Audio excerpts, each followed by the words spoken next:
Good afternoon. My name is Ericka Barlow.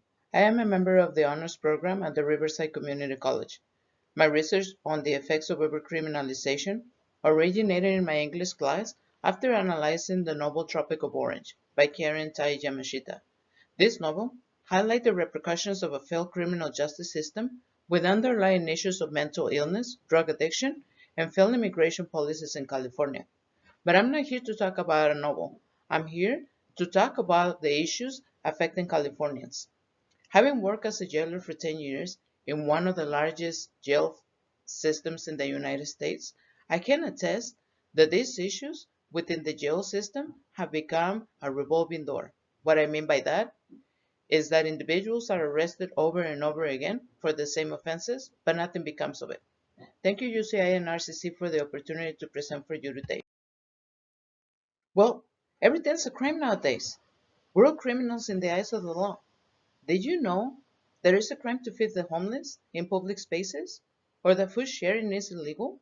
According to the legal codes of California, a crime is an unlawful action or omission punishable by law. By entrusting too much power to the California criminal justice system, we give it the ability to criminalize any action or omission, producing a multiplier effect that creates a failed justice system. California has 29 codes, divided into categories, divisions, subdivisions, sections, etc. These include the health and safety, penal, and family codes. There are numerous victimless crimes within these codes, like urinating in public or sleeping on the street, but crimes nonetheless. These crimes are due to the lack of resources to address mental health, drug addiction, and immigration policy issues. Overcriminalization is the use and abuse of criminal law to solve these issues that are currently causing a negative effect on incarceration rates. California has a long history of mental illness issues. The lack of resources to deal with these issues has created an economic burden on the state, impacting LA, Orange, and Riverside counties. In 1967, California voters chose to stop funding mental health, and as a result, California experienced one of the biggest closures of hospitals, mental health facilities, and mental services in its history. A byproduct of the closures directly contributes to the criminalization of individuals with mental health issues. John Mitchell, a professor of law at the Seattle University School of Law, refers to public order laws as crimes of misery. He mentioned that these laws forbid natural conduct performed by the mentally ill, drug addicts, and homeless. These crimes range from urinating in public to sleeping on the sidewalk. In this argument, he uses Carlos as a proxy who represents veterans that suffer from post-traumatic stress disorder, who don't seek help from the veteran services because of their belief that they can take care of themselves. Nina, another proxy, represents the people who were abused physically and sexually as teens and turned to prostitution and drugs or both. He states, even if Carlos and Nina spend more time in custody, they would not be provided with the services they require. Prior to 2004, our society had chosen not to invest money in social services for the mentally ill. In 2004, California passed Prop 63, the Mental Health Services Act, to provide the underserved with services to address mental health services and focus on recovery, but only 70% is private and 30% is public. In 2005, after the economy collapsed, this program was affected, so MHSA provided $2 billion bond to the No Place Like Home program to develop houses for people experiencing mental health services and homelessness. But in 2018, Prop 2 came into effect and authorized MHSA to repay the bonds. To date, the housing program has not improved the current situation. All the money from funding just changed from one program to another. Meanwhile, the mentally ill suffer. All this effort and futility, it seems, was just part of a political aesthetic to gain power. We also have a dysfunctional drug prevention system in California. Mentally ill people also fall into the drug addiction paradigm because they resort to drug use to alleviate and control their psychotic episodes. With less available resources to treat mental illness and counterattack addiction, drug dependency has been the only source of treatment for some.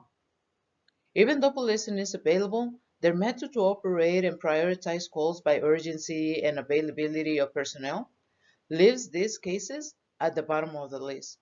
Unless the person is a threat to himself or others, incarcerating them instead of providing them with rehabilitation creates a revolving door. The Substance Abuse and Mental Health Services Administration and the Center for Behavioral Health Statistics and Quality performed a national survey on drug use and health from 2018 to 2019 in California and found out that an estimated 2.7 million people aged 12 to 17 and 2.6 million people 18 or older needed substance use treatment but did not receive it. This number are high because instead of focusing on rehabilitation, the focus is on enforcing of public order laws and incarcerating of mentally ill and drug addicts. Overcrowding our jails and prisons is not a practical solution. Illegal immigration is another effect of overcriminalization.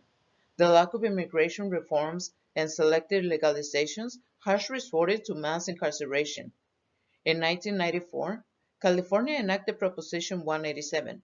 This proposition prevents undocumented immigrants to receive public health care, public education, and social services.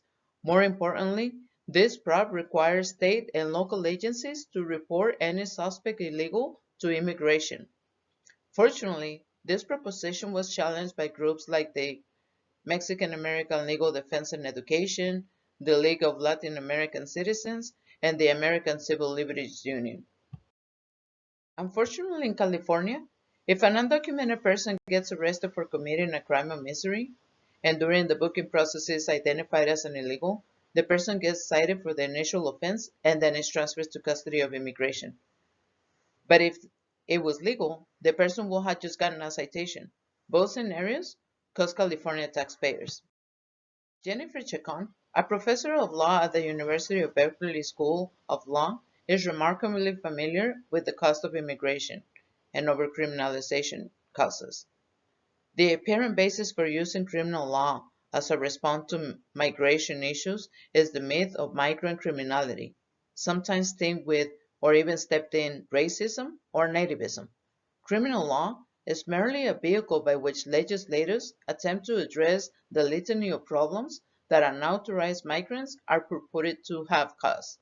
Using the criminal justice system to deal with immigration issues has only created more issues. Incarcerating an undocumented person who is later turned into immigration custody while awaiting trial causes a strain in the economy and their family, which in some cases end up homeless.